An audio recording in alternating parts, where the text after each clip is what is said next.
How often have you been in a connection with a man who came across available, consistent, and somewhat boring? However, you tend to lose interest very quickly as soon as he starts showing genuine reciprocal interest and affection. However, you find yourself somehow preoccupied and maybe even a little fixated towards the man that seemed to be playing hot and cold. He's sending mixed signal. He happens to be mysterious. The chemistry is great. After all, but something just doesn't seem right because you are feeling confused, yet you have this inexplicable draw towards this person that you just cannot understand the intensity of this connection. The intense connection, the inexplicable chemistry is pretty much the start of a trauma-bonded relationship, a foundation for an unhealthy one with someone who is emotionally unavailable that is potentially going to string you along into a ride of never-ending push and pull cycle that will wreck your nervous system, leave you feeling emotionally exhausted and not giving you what you want. The traditional roles of men as providers and protectors and women as nurturers and homemakers, once deeply ingrained, have faded into the past. We witness our parents sacrifice their own happiness for the sake of family and trapped in loveless or strained marriages. Many women bound by financial dependence couldn't break free from the toxic marriages. The scars of these tumultuous family dynamics run deep, shaping the relational skills of adult children and perpetuating cycles of dysfunction into their own future. But times have changed. Today, a growing number of women stand on their own feet, empowered to walk away from failed relationships. Yet, men scarred by their own experiences hesitate to offer the same provision for fear of exploitation. In this evolving landscape, humanity bears the marks of these fractured relationships, leaving us to question, is this the price we pay for progress? In today's video, we are going to dive into 4 reasons that could possibly be drawing you into connection with emotionally unavailable men. With this information, you will be able to identify some of your own repeating patterns and subconscious belief that likely has been keeping you stuck or preventing you from wanting to build the connection that you truly desire and deserve. Welcome back to my YouTube channel. My name is Veena Raji and this channel is dedicated to talking about childhood trauma, healing from narcissistic abuse as well as attachment styles, something that I have worked on my own without any professional help over the last couple of years, and I have dedicated to starting this channel to share about my journey and everything that I did on my healing path, and hoping that this information will be able to help those of you who are currently committed to your healing journey, and I hope that this information will help those of you as much as it did help me in my journey. And if you're new here, I would really appreciate if you could help to hit like, subscribe, share, comment. This would help me to grow my channel and the community and would encourage me to keep posting such contents. And in today's video, we are going to talk about why do women fall in love with emotionally unavailable men, and we are going to look at some of the underlying factors that could be holding you back. The first sign is learned beliefs from a mother figure. Now, let's just clarify for the sake of this video. A mother figure can be anyone, not necessarily a biological mother, because remember, not everyone may have their mother in their life. So this can be a grandmother, it can be an aunt, it can be a foster parent, it can be an older sibling. So please take it as it resonates. Now, when young girls look up to their mother or their mother figure, they are learning about embracing their feminine qualities. Children do not have a built-in sense of right or wrong, so they tend to see whatever their closest and most trusted person models to them as the right way. So if the mother figure is struggling with self-doubt, with low self-esteem and limiting beliefs, these traits can pass on to her daughter. This can lead the daughter to believe that a woman's role is to be a homemaker, to be self-sacrificing and always putting others' needs above hers, and this will eventually push her towards becoming a people pleaser. She observes how her mother interacts with others and internalizes any signs of that might make her feel unlovable based on disapproving words from those around her. Now, this is often so common with a lot of mothers who are extremely self-conscious about how they will be perceived by their immediate family members and relatives if she fails to perform a certain way and is afraid of letting others down. So she learns to seek external validation and ties her self-worth of others to others' opinions, hindering her own ability to develop a true sense of self. If you have always found yourself to be more giving, self-sacrificing in your relationships to your own detriment when your needs aren't being met, and maybe holding on to that connection for as long as you did, even when you were not feeling happy and fulfilled, this could very well be the reason which sits deep in your subconscious mind that you might not be aware of. It is only when a woman wakes up to the reality, accepting that what she had learned from her mother and embodied was not in line with who she was meant to be, she will start shifting her perspective internally and she will start doing the healing work. The second sign, now this is a very important one which I believe a lot of women of today will be able to relate to, which is being in a dominant masculine energy.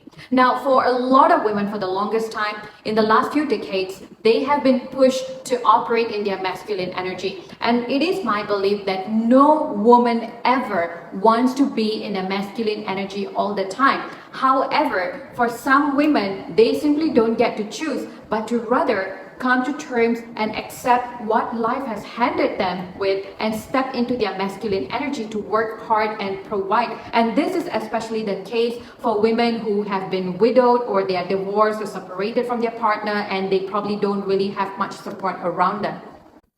These survival strategies are then inevitably projected onto the daughter from a young age to not depend on a man, or rather she is made to believe that depending on a man is not safe or reliable. While the mother may not outwardly say this to her daughter, this can often get translated from the daughter watching her mother struggle from day to day to make ends meet and watch her deal with the emotional overwhelm that comes with the responsibilities of having to take care of the family. The daughters who witnessed their mothers who did not receive the support of their fathers or not receiving support of a masculine in their life will experience a deep sense of emotional pain that over time translates into a toughened feminine energy that would want to be in control of their life to keep their life in order, moving them into a masculine energy that will dominate her survival. Well, this is again a whole other subject which is debatable because somehow we have reached a time in humanity when men are reluctant to step up and provide due to their own past experiences.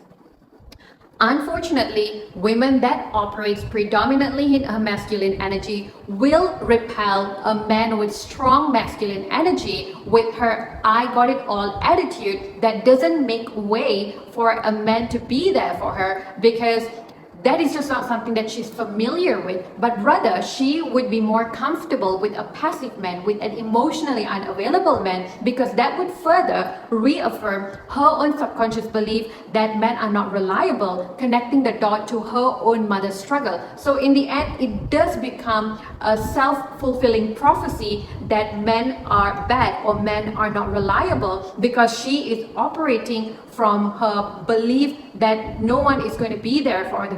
The third one we have is vulnerability threat, and this is very important as you may have heard that we talk about fear of vulnerability. Being vulnerable is difficult for a lot of adults who did not have a safe space to be vulnerable as a child. So a vulnerability threat can be picked up by a child as they grow up watching their mother or mother figure deal with their emotional struggles. This could be seen in behaviors like locking themselves up in a room to cry in private or always putting on a strong front, appearing confident and unaffected by challenges. Now, the mother may avoid showing any signs of weaknesses or seeking support due to her own fears or past experiences of not receiving any help from people around her. While the intention behind this action is to shield the child from seeing her struggles, it inadvertently teaches the child that emotional vulnerability is wrong, not safe, and should be hidden.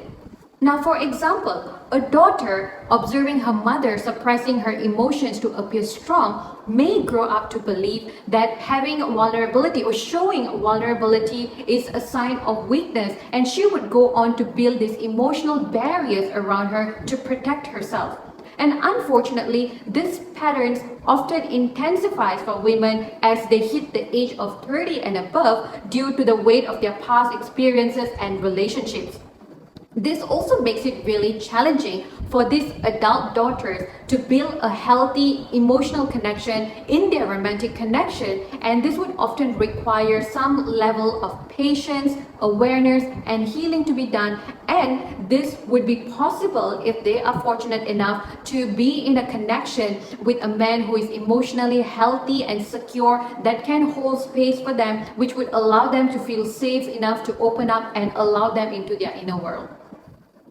And the last one is social construct. Now, this is one aspect which is beyond our control, because we can control many other aspects of our life, but we will not be able to, unfortunately, control the way people view others and their opinions of others. And unfortunately, we all live in a society that operates in a way which seems very structured, and there seems to be a limiting belief attached as to how we should live our life. Now, this is very common that due to societal pressure often coming from family and relatives, which places an expectation for women to be married at a certain age. While there is a biological aspect to this pressure due to the concept of biological clock, where women are less fertile after a certain age, which is after the age of 35, which is valid. However, it is unfortunate that many women feel forced into marriage before they feel they are genuinely ready. The societal construct of being married by the age of 30, having children, and expanding family can be overwhelming for many women, especially for women who may have not had received the love and nurturing that they needed during their formative years from their maternal figures. Now, I have had these conversations with numerous women that I know personally who have felt a sudden sense of panic as soon as they enter their 30s, when they realize that they haven't met the societal expectations, such as not having a partner, not being married, and not being able to start a family. And this can often intensify their desire in a search for a partner, because society has ingrained this belief in them that they are not complete if they do not meet these expectations. And unfortunately, a woman who is not emotionally healed or ready to start a family may end up with emotionally unavailable partners that can also lead her to living with the sense of familiarity that she had always known all her life, which will prevent her from being able to step into her feminine energy. And there are chances that she will repeat the same pattern that she had once grew up with. Now, again, for women who are fortunate enough to find a healthy, loving partner, if she is able to find an emotionally available partner, without awareness, she may unknowingly engage in behaviors that can potentially sabotage the connection, because if she doesn't understand what it takes to nurture and build a healthy connection, she will not know how to navigate around a relationship with a partner that would mirror the exact opposite of what she is familiar with.